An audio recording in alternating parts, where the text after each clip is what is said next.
You're crouched by a fire at the edge of an Ice Age lake in what's now Utah.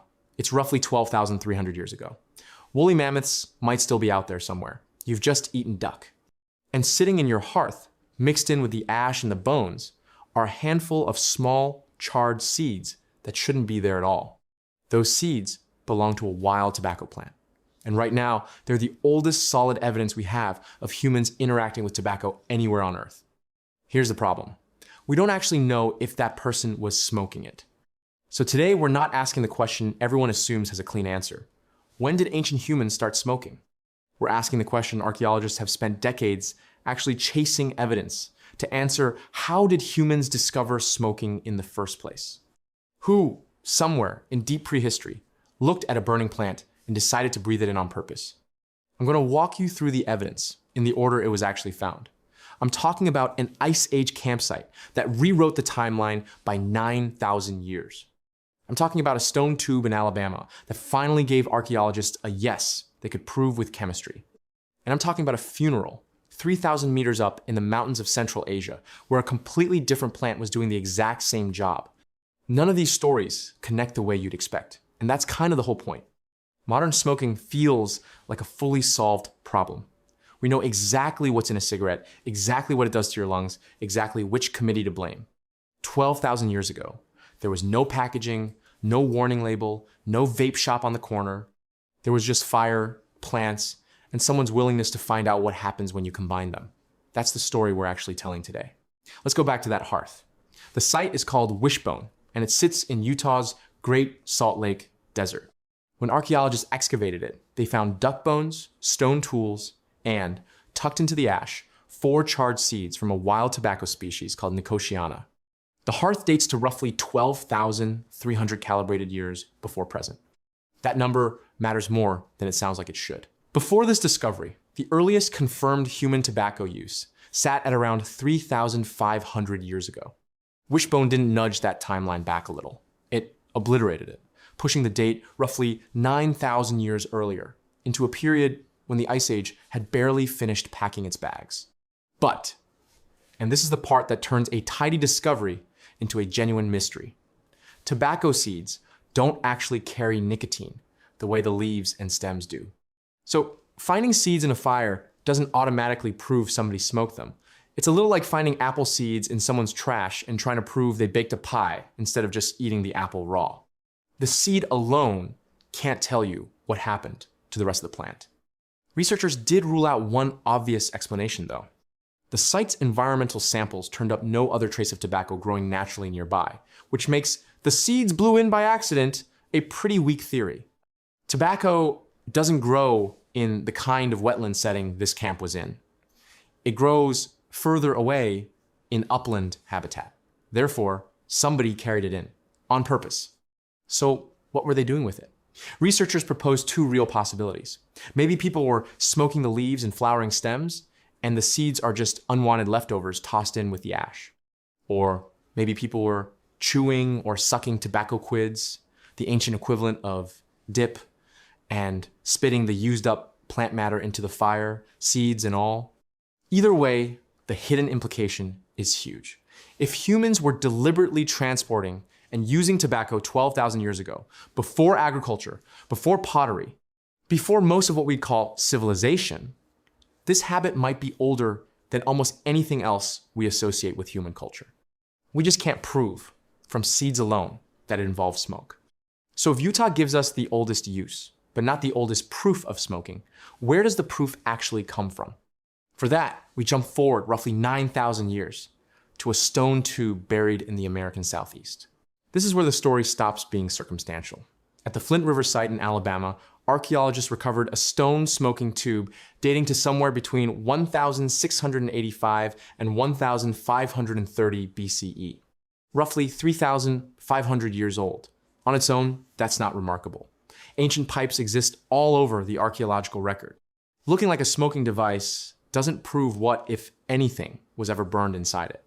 But researchers didn't just look at this one. They ran it through gas chromatography mass spectrometry and liquid chromatography high-resolution mass spectrometry. 2 methods that can detect actual chemical residues left behind, sometimes thousands of years later. Inside that tube, they found nicotine. Therefore, this stone tube became the first object in the archaeological record where science could say, with real chemical confidence, not this looks like it was for smoking, but this was used to smoke tobacco. No guessing required. Interestingly, researchers often describe this object as a smoking tube or medicine tube, not a recreational pipe, which hints this may have had a very different cultural purpose than lighting up on a lunch break. And here's what makes this find even stranger next to the Utah seeds. Between the Wishbone hearth and this Alabama tube, there's a gap of roughly 9,000 years where the archaeological record simply goes quiet on direct proof. Not because nothing happened in that gap. Almost certainly something did. But because organic residues are fragile and chemically faint, while charred seeds are tiny and easily destroyed, absence of evidence, once again, is not evidence of absence. It's just evidence that dirt is bad at keeping secrets for 9,000 years. So now we have a beginning and a case cracked moment, which would be a satisfying place to end this story. Except the smoking equipment itself might be even older than that. Here's the detail that quietly breaks the timeline all over again. In the Pacific Northwest, archaeologists have found stone smoking pipes dating back more than 4,500 years. That's a full 1,000 years older than the Alabama tube, but direct chemical evidence confirming tobacco specifically as an important smoke plant in that same region only shows up around 1,410 years ago. Read that gap again.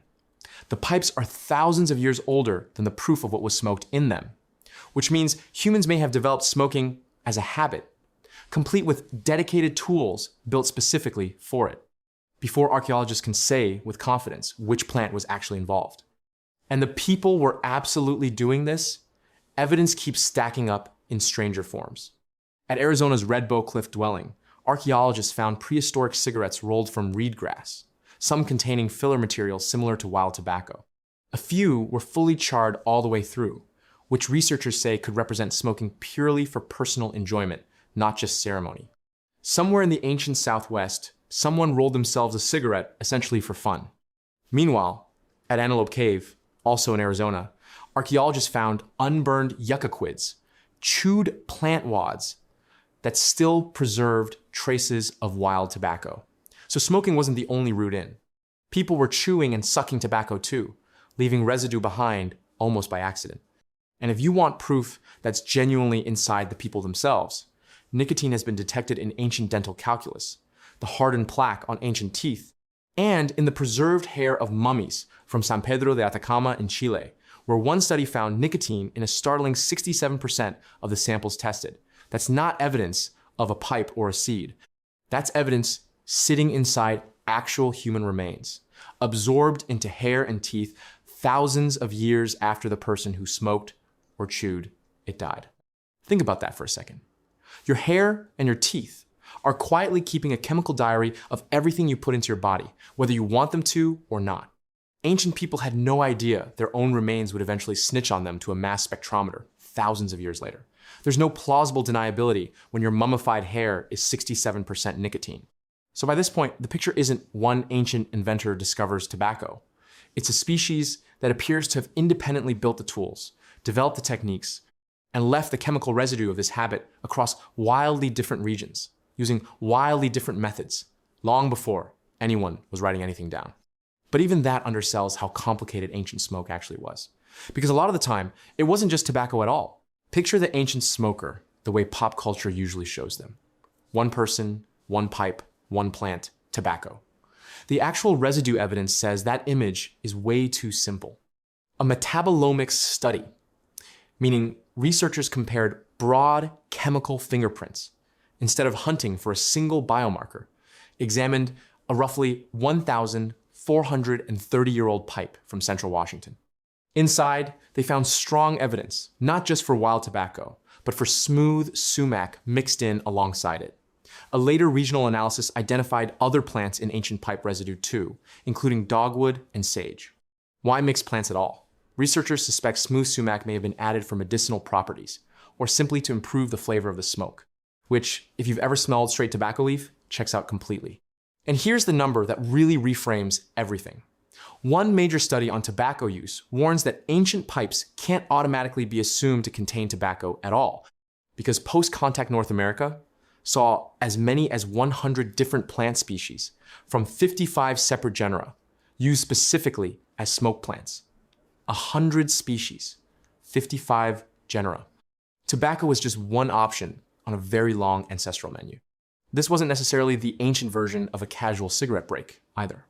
A broad review of medicinal smoke practices found that inhalation accounted for 71.5% of all documented medicinal uses of smoke across traditional practices. Across huge stretches of human history, smoke wasn't primarily a habit. It was a deliberate drug delivery system, functioning the way we'd use an inhaler or a nebulizer today, just with fire instead of a pump. So ancient smoking wasn't one behavior. It was medicine, flavoring, ritual, stimulation, and recreation, sometimes all rolled into the same pipe, depending on where you were standing and which plants happened to grow nearby. In other words, somewhere out there, several thousand years before anyone invented the word sommelier, someone was already blending tobacco and sumac for a smoother draw. They just didn't have a tasting menu to write it on. And that variety gets even more dramatic once you leave tobacco behind entirely and travel to a funeral, 3,000 meters up in the mountains of Central Asia. Here's the discovery that really breaks the idea of smoking having one single origin story. At Jirzankal Cemetery in the eastern Pamir Mountains, researchers found wooden braziers dating to around 500 BCE used during funeral ceremonies. Chemical residue analysis on those braziers confirmed cannabis, and not the low-potency wild kind. This was cannabis with unusually high psychoactive potential. The method wasn't a pipe at all. The likely technique involved heating stones, placing them into the wooden braziers, then covering them with cannabis, producing a dense cloud of smoke rather than anything resembling an individual pipe draw. People weren't taking turns with a mouthpiece. They were sitting inside actual clouds of it, deliberately, at a funeral, over 3,000 meters above sea level. This doesn't mean cannabis smoking started at that cemetery. It means that by 500 BCE, at least one community in near total isolation from the tobacco traditions unfolding across the Americas had independently developed its own dedicated ritual technology for inhaling psychoactive smoke. And this wasn't some obscure backwater practice either. The cemetery sits roughly 3,000 meters above sea level, along branches of what would later become the Silk Road. People were hauling wood, stones, and high-potency cannabis up into thin mountain air, specifically to fill enclosed spaces with smoke during funerals. That's not an accident someone stumbled into.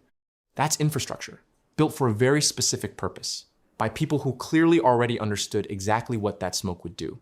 Put that next to everything else we've covered. Utah tobacco seeds, 12,000 years old. An Alabama smoking tube, 3,500 years old.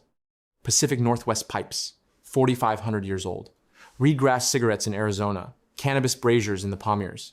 These aren't chapters of one continuous story handed down from a single inventor. They're separate traditions on separate continents, built around completely different plants, arriving at the same basic insight through completely different paths. So, when did ancient humans start smoking? Here's the honest answer, and it's not the clean date you probably wanted. Humans were using tobacco at least 12,300 years ago, but we can't fully prove they were smoking it yet. We can prove smoking with real chemistry by about 3,500 years ago. The equipment for smoking may be even older than that proof in some regions, by thousands of years. Ancient smoke was frequently a blend of multiple plants, not a single ingredient.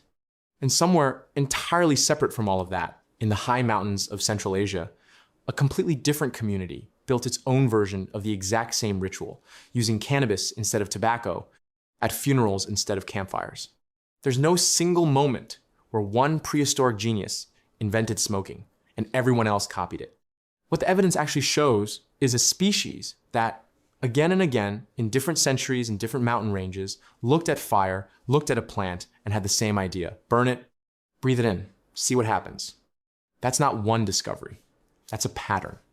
One humans apparently could not stop rediscovering on their own everywhere they went. Next time you catch the smell of wood smoke on a cold night, you're standing at the tail end of a habit older than almost every other thing we call civilization. If this kind of deep time detective work is your thing, you already know where the subscribe button is. See you in the next one.